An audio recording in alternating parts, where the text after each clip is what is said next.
War was still very present. And like a lot of kids, 10, 11, 12, 13 years old, I became obsessed with the notion of what did that mean. And I read books about, what would happen and nuclear winter and all that kind of stuff.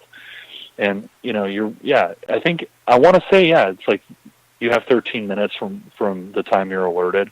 And like, if you see the traces in the sky, you've got like 10 minutes or you've got like 8 minutes or something because the MERVs are now going through reentry. I mean, there was a whole lot of information that they passed down about how to attempt to survive that thing.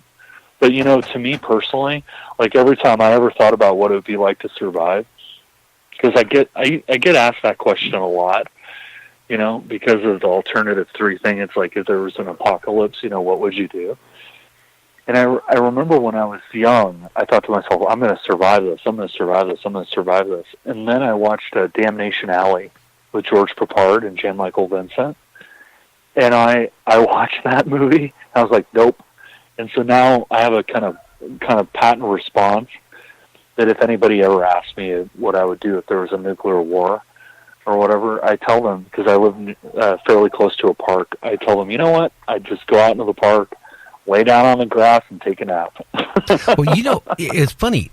Back years ago, one of the early Twilight Zones, I can't remember the name of the actor, but he was a librarian, and he loved books. Burgess Meredith. Yeah, and he had these real thick glasses, right? Yeah.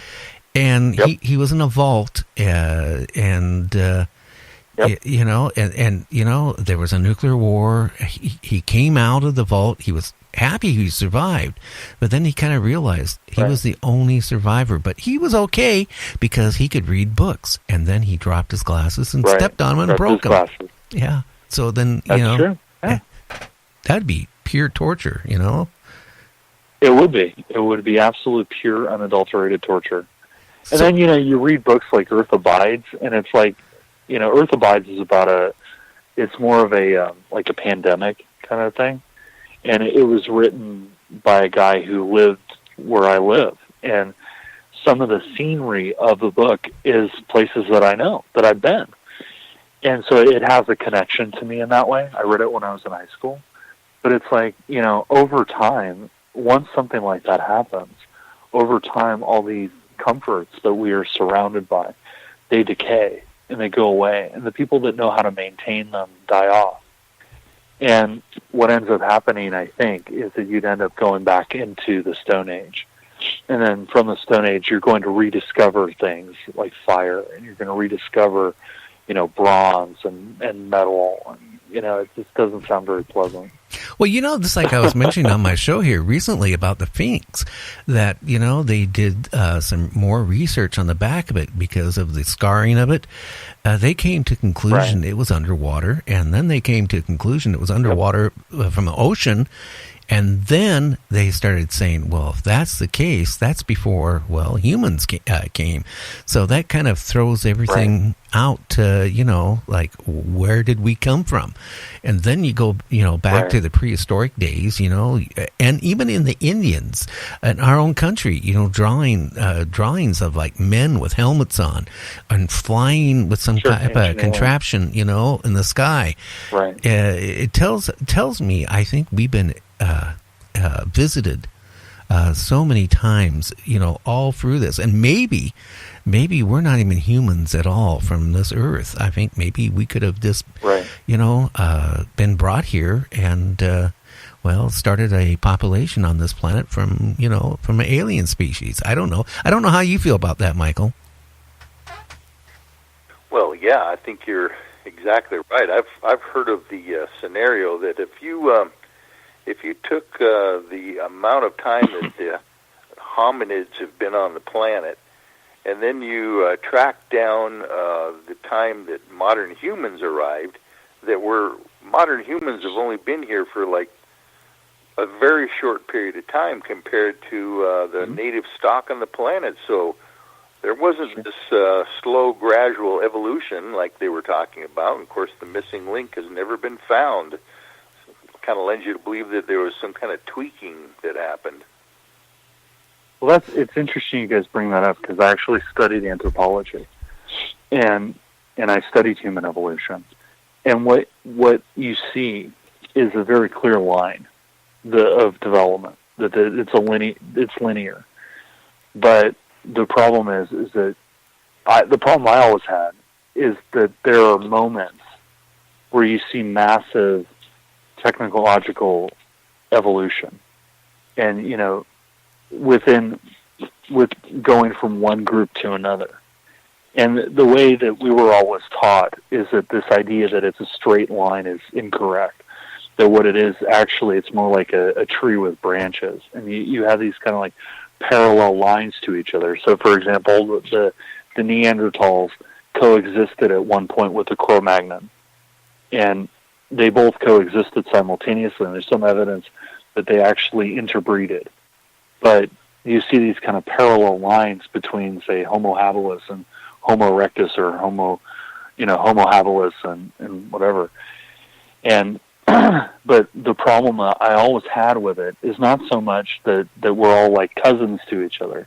I get that, because what you're going to have is groups that cross over, and you have reproduction, and then that creates a hybrid, and that becomes the new parallel line. I get that. No argument there. But the problem I have is the amount of technological evolution, where you go from, basically eating leftover kills, right? Where an animal had killed another animal, you're a carrion, you're eating the leftover meat. You go from that to now you're using stone tools. It's like the crossover is not long enough for you to really evolve to be able to harness that new skill. And so I always had a problem with these like jumps, these technological jumps. I have less of a problem with it now, where you go from the transistor to fiber optics within a generation. That I get. I totally understand that, because the speed at which physics is evolving, the speed at which science is evolving in general. No argument there. But when you go from these jumps, very early on, it looks like something was prodding it. And I've known more than one anthropologist, PhD anthropologist, who will never admit to you in public, but they will tell you, if they trust you, behind 6 locked doors, that there's something wrong with that. And again, like I said, I'm a everything, all cards on the table kind of guy. I'm not the guy who's going to tell you you're right or you're wrong. I'm going to tell you it's a distinct possibility. And there are things that don't make sense. But at the same time, you also have to remember is that, when we look at historical accounts, that if you look at things like the Bhagavad Gita and the Vedas of ancient India, right? They talk about these wars that they fought, and these groups that existed, and some fairly high technology. And you see evidence of it with the Inca more recently and whatever. But there's some evidence that 15,000 years ago in ancient India that somebody had a big fight between two brothers. There was a massive war. And you have to ask yourself, well, if they were doing that 15,000 years ago, that kind of throws the whole, technological evolution of the world into a bit of chaos. And I remember when I studied archaeology that it's not uncommon that you'll be doing an excavation and you'll find something that doesn't belong in that strata. So strata, right, the levels of buried stuff, they're in bands, and they call it stratigraphy. And it's not unheard of that you'll be digging in one level of strata and that you'll find something that shouldn't be there, that's technologically too advanced, or whatever. And they call them erratics, and they like temporal erratics, and they kind of toss them aside and go, well, that's probably because of a thrust fault, or there was some sort of a climactic event or whatever. But it's kind of like putting a Band-Aid on a bullet wound. It's like, well, if there are cases where they've pulled out, like electronics and stuff where way below where it should have been. And it's like, there's no reasonable explanation on how it got there, So in my case, I don't know if it was an outside influence or not, but there seems to be some evidence that it could have been. Well, I won't. I would disagree with you. Do you ever think maybe that the Earth has been rebooted a few times too? Sure. We started off and something happened in our civilization, and then it recycled again till we get it right. I don't know. It's you talk about electronic stuff. Well, I've read that where they found weird things that they can't account for. And when they carbon date it and stuff like that, it doesn't jive. And it just makes you wonder, what's going on? Is it from aliens, or is it that, we've had help in the past? Like I said, we could have been an experiment from another race somewhere else. It populated and seeded our planet, just like that we talk about. We want to go to Mars and put a colony on Mars and maybe figure out how to seed it to create some type of atmosphere. I mean, you just wonder if that happened with this planet at one point. I don't know how you and Michael feel about it, but that's just kind of what makes me wonder sometimes. Well, I definitely think it's possible. I mean, if you look at the climactic battle in ancient India, supposedly that was 15,000 years ago, and I mean they blew themselves up. So it was a reboot. You go back to the Stone Age because they used high-tech weaponry and they blew themselves up. So it's not beyond the pale.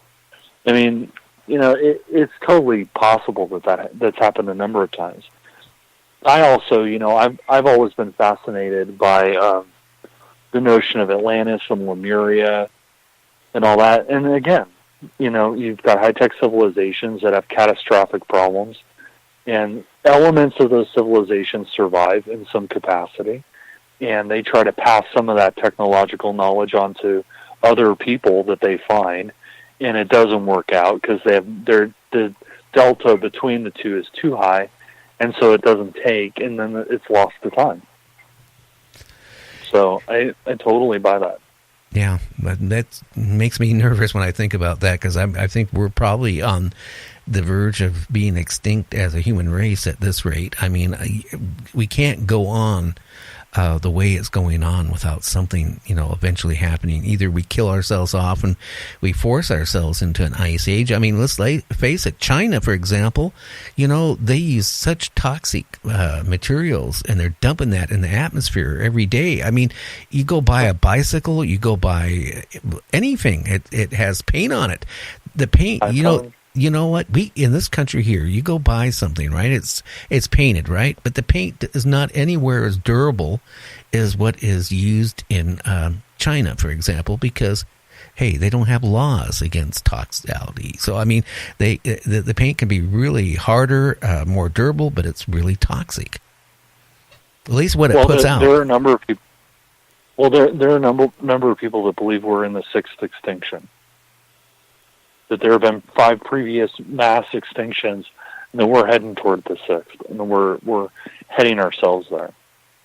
But I think, when you look at the antiquity of the Earth, it's totally possible because there's been such climactic change in the Earth, right? That it's totally possible that small, technologically advanced civilizations existed and were buried and were destroyed.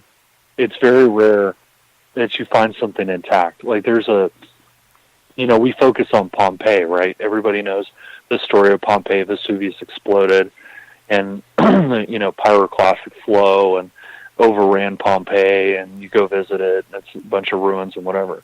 What they don't talk about is the other side of Vesuvius. There's a town called Herculaneum, and Herculaneum is perfectly preserved. In fact, you can walk into a house in Herculaneum. The table is still set. There's still food on the table. They died that fast. And so, but that is exceptionally rare. Very, very rarely do you find something that well preserved. So it is totally possible that we've gone through a number of technologically advanced civilizations. In fact, like I said, I'm very interested in Lemuria, Atlantis, High Brazil, these lost islands, this notion of the proliferation of technology after they were destroyed. There's evidence here in California that some of those people came ashore. They tried to teach people, and eventually they just vanished. And it's a very interesting story. But it's, I think it's a likely one. And then you have other weird stuff, right?